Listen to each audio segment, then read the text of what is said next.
In the heart of West Africa, across the sun-scorched lands of the Sahel, powerful kingdoms once thrived: Gobir, Kano, Katsina, Zaria, and many others.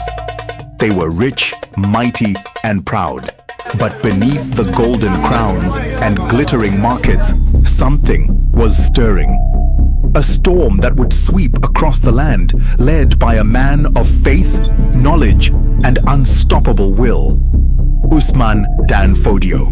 Born in 1754 in Gobir, Usman Danfodio grew up witnessing the deep inequalities of his society.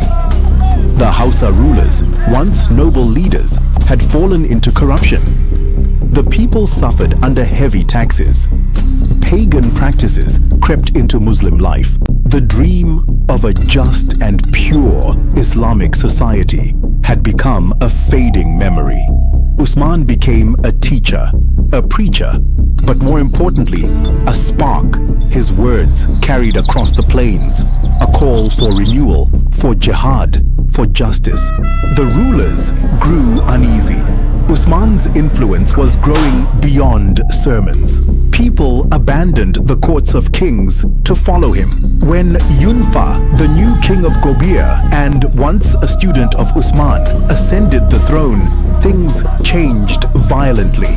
Fearing the power of Usman's movement, Yunfa attempted to assassinate him. The attempt failed. It was a fatal mistake. The flame that was once a whisper became a wildfire.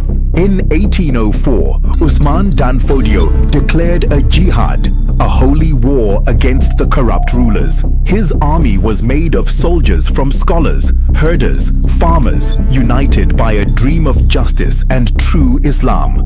From Gobir to Kebbi, from Katsina to Kano, the old world trembled. Battle after battle, fortress after fortress, the Hausa kingdoms shook as the foundations of power cracked beneath the weight of revolution. Some towns fell without a fight, others bled under the banner of change. Emirs fled their palaces, tyrants vanished into the dust. And as the dust settled, a new order began to rise. Not a kingdom of wealth or walls, but a caliphate of knowledge and Islamic law. The Sokoto Caliphate, born from a pen, a prayer, and bloody blade, would become the largest Islamic empire in sub-Saharan Africa. In the aftermath of victory, Usman Danfodio established the Sokoto Caliphate, a massive Islamic empire stretching across modern-day northern Nigeria and beyond. It was a government based on Islamic law, led not by tribal Hausa kings, but by scholars and religious leaders. Usman, now weary with age, retreated from political life, leaving leadership to his son, Muhammad Bello, and his brother, Abdullahi.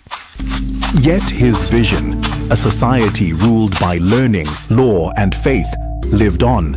More than 2 centuries later, the echoes of Usman Danfodio's conquest still shape northern Nigeria. His vision of governance, education, and faith laid the foundation for a society that endures. He was not just a conqueror, he was a revolutionary, a man who fought with words and swords, a Fulani herdsman who became a legend, and his impact is still solidly felt in today northern Nigeria, as well as Nigeria as a whole. The story of Usman Danfodio is not just history.